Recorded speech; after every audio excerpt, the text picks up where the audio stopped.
Assalamualaikum warahmatullahi wabarakatuh. Perkenalkan, nama saya Tarisha Dwendini, berasal dari kelas manajemen 11, NIM 22 10 11 55 310134. Baiklah, saya akan menjawab hasil dari kuis.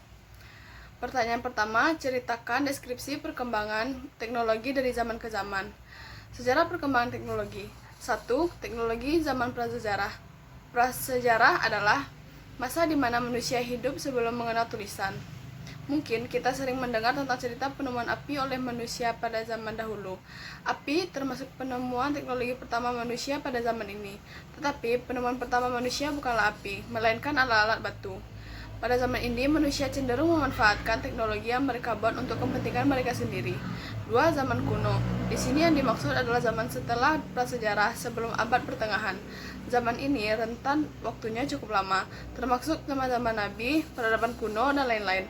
Sehingga banyak penemuan-penemuan pertama yang menjadi dasar untuk penemuan selanjutnya ditemukan di zaman ini. Peradaban manusia berkembang pesat.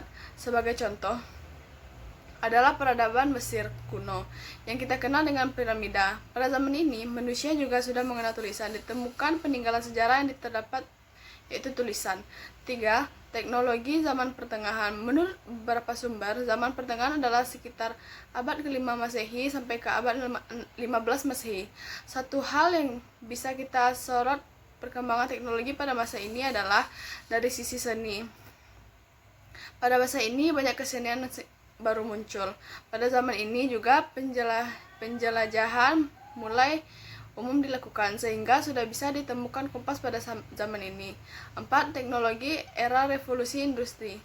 Teknologi pada masa ini banyak ditemukan beberapa mesin-mesin yang mempunyai kemampuan produksi massal. Perkembangan teknologi pada masa ini juga merubah perilaku sosial orang-orang yang ada. Sebenarnya tidak ada periode waktu tertentu untuk era revolusi industri. Sekarang kita tengah bersiap untuk menghadapi revolusi industri. 5. Perkembangan teknologi abad ke-20 yaitu sekarang. Teknologi bukanlah lagi membantu manusia untuk mencukupi kebutuhannya. Teknologi mulai diciptakan untuk memanjakan manusia, untuk dijadikan simbol sosial. Salah satu contoh yaitu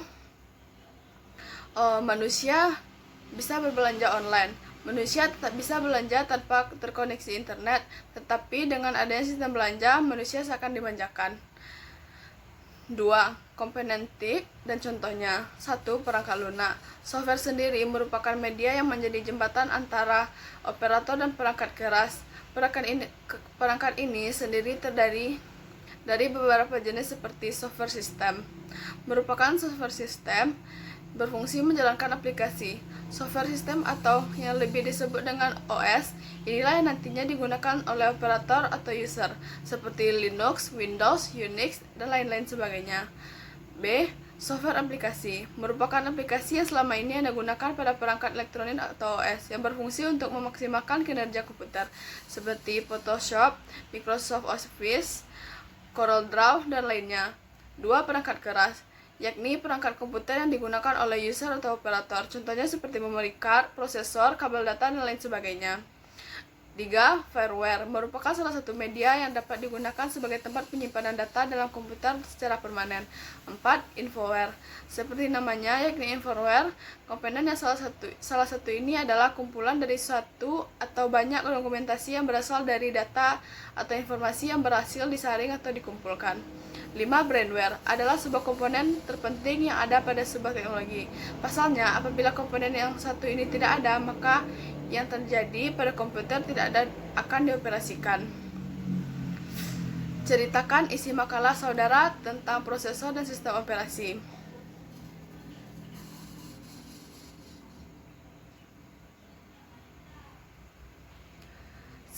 Sejarah prosesor. Pada masa dahulu, bentuk prosesor dipasang secara slot, tetapi saat ini bentuk prosesor semuanya dipasang secara socket. Pada saat ini terdapat dua perusahaan besar prosesor, yaitu Intel dan AMD. Fungsi prosesor. A. Mengolah perhitungan algoritma dalam menjalankan perintah yang diberikan. Sebuah komputer akan berjalan dengan mengandalkan sebuah perhitungan algoritma. B. untuk mendukung kebutuhan spesifik dari sebuah komputer. Setiap komputer sengaja diciptakan dan dibuat untuk membantu mempermudah pekerjaan manusia. C. Memastikan agar komputer dapat bekerja dengan baik. Prosesor juga memiliki fungsi lainnya, yaitu untuk menjaga agar komputer bisa bekerja dengan baik. D. Menjaga stabilitas dari setiap komponen komputer. Prosesor ini memiliki fungsi yang terpenting untuk menjaga kualitas dan jaga stabilitas dari setiap komponen komputer yang sedang bekerja. E. Menjalankan pemrosesan informasi pada komputer. Fungsi utama dari sebuah prosesor adalah menjalankan pemrosesan informasi pada sebuah komputer. F. Mengintegrasikan keseluruhan komponen internal komputer agar dapat saling bekerja sama. G. Mencegah terjadinya overlapping tugas pada tiap-tiap komponen komputer. H. Menjaga performa dari sebuah komputer. Bagian-bagian prosesor. A. Arithmetic Logical Unit atau ALU. ALU berfungsi untuk melakukan perhitungan aritmatika dan logika. Contoh operasi aritmatika adalah operasi penjumlahan dan pengurangan, sedangkan contoh operasi logika adalah AND dan OR. B. Control Unit atau CU. Bertugas untuk memberikan arahan atau kendali kontrol terhadap operasi yang dilakukan di bagian ALU. Suatu instruksi terdiri dari A. Subjek komputernya, B. Verb, suatu kode operasi yang mengidentifikasikan pekerja yang akan dilaksanakan, C. Objek atau operand yang mengidentifikasikan nilai, data, atau lokasi memori. Dua, tugas dari CU adalah sebagai berikut: mengatur dan mengendalikan alat-alat input dan output. B. Mengambil instruksi-instruksi dari memori utama. C. Mengambil data dari memori utama kalau diperlukan oleh memproses. D. Mengirim instruksi ke ALU bila ada perhitungan aritmatika atau perbandingan logika serta mengawasi kerja. E. Menyimpan unit proses ke memori utama. 3. Tiga langkah karakteristik unit control. Menentukan elemen-elemen prosesor. B. Menjelaskan operasi mikro yang akan dilakukan prosesor. C. Menentukan fungsi-fungsi yang harus dilakukan unit control.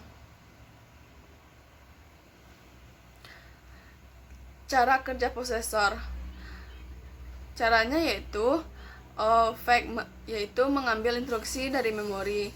2. Dekode adalah proses di mana instruksi diperoleh ke dalam bagian tertentu. 3. Execute atau eksekusi adalah proses di mana instruksi yang telah dibagi tadi dieksekusi atau dikerjakan oleh proses. 4. Waterback, yaitu penulisan dari hasil instruksi yang telah dieksekusi tadi ke dalam memori. Sistem operasi. Sejarah perkembangan sistem operasi. Sejarah sistem perkembangan operasi mengalami perkembangan yang sangat cepat. Jika dibandingkan secara sistem operasi komputer terdahulu, maka sistem operasi yang akan kita rasakan sekarang ini adalah bentuk dari perkembangan sistem operasi tersebut.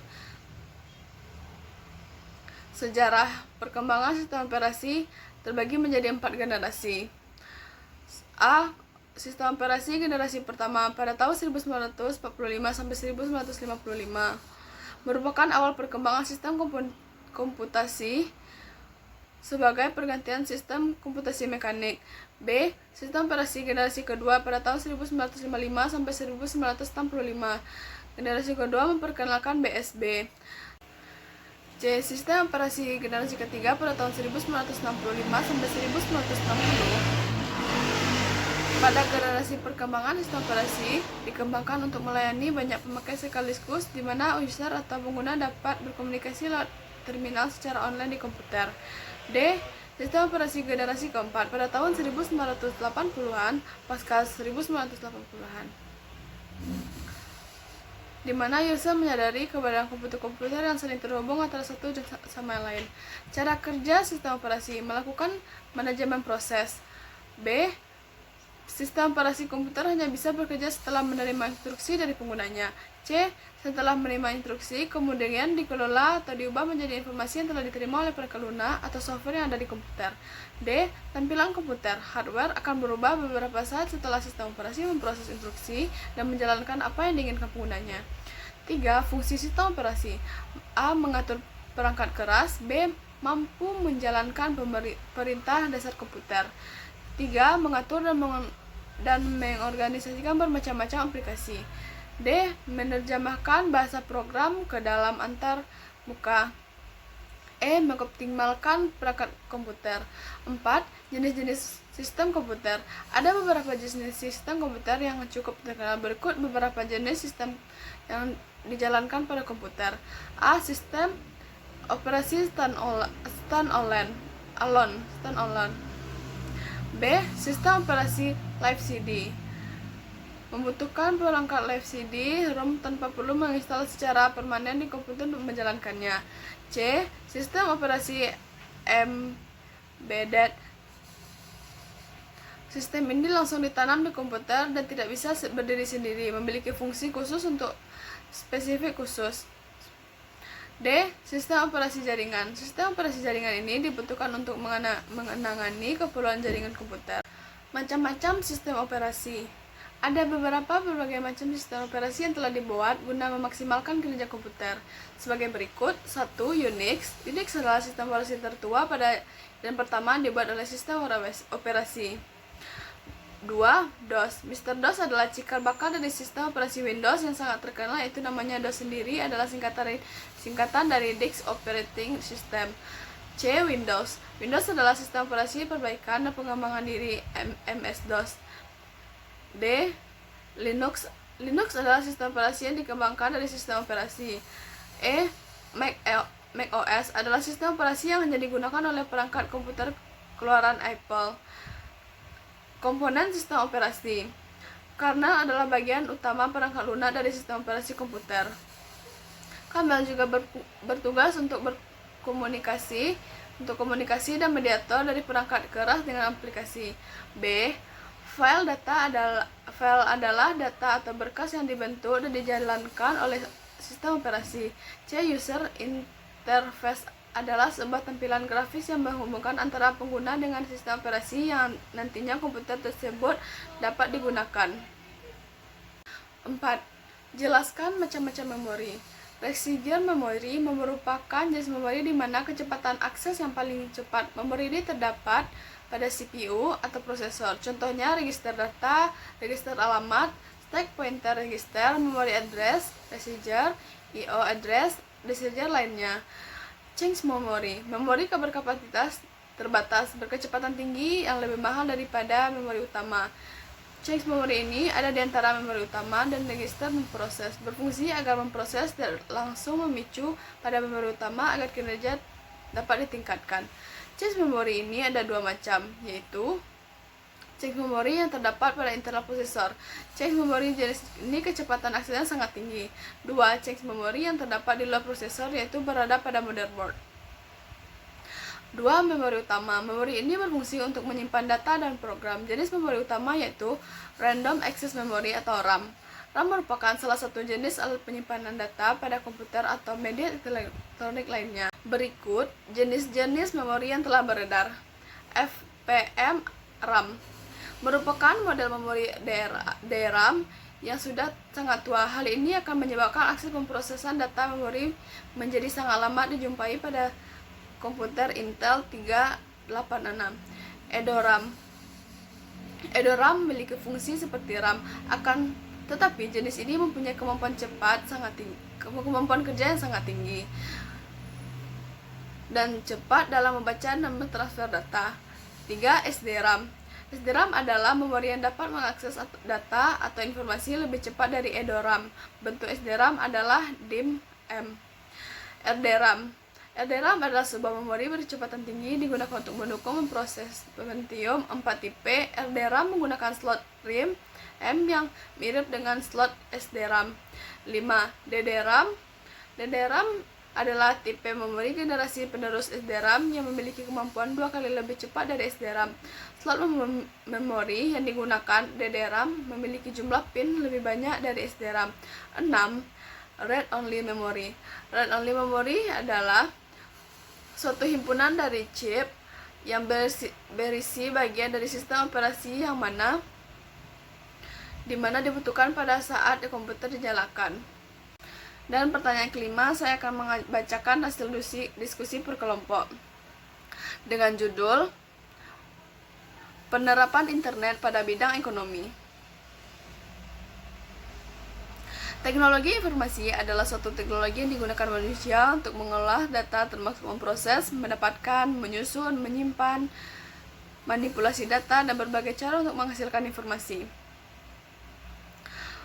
Fasilitas elektronik untuk melakukan transaksi antar bank, membayar pajak, dan lainnya. Untuk itu, dapat dilihat secara nyata bagaimana teknologi telah berperan penting dalam kehidupan sehari-hari, khususnya pada bidang ekonomi. Selebihnya, dalam kegiatan jual-beli yang dapat dilakukan secara online, ini menguntungkan kedua pihak, yaitu penjual dan pembeli, di mana penjual lebih mudah dalam menampilkan dan mempromosikan produksinya secara detail, dan pembeli dapat memilih produk-produk terbaik yang diinginkan pembelinya dengan mentransfer bank atau juga membayar pada market yang tersedia. Baiklah, sekian dari jawaban kuis saya. Apabila ada kesalahan kata, mohon dimaafkan. Assalamualaikum warahmatullahi wabarakatuh.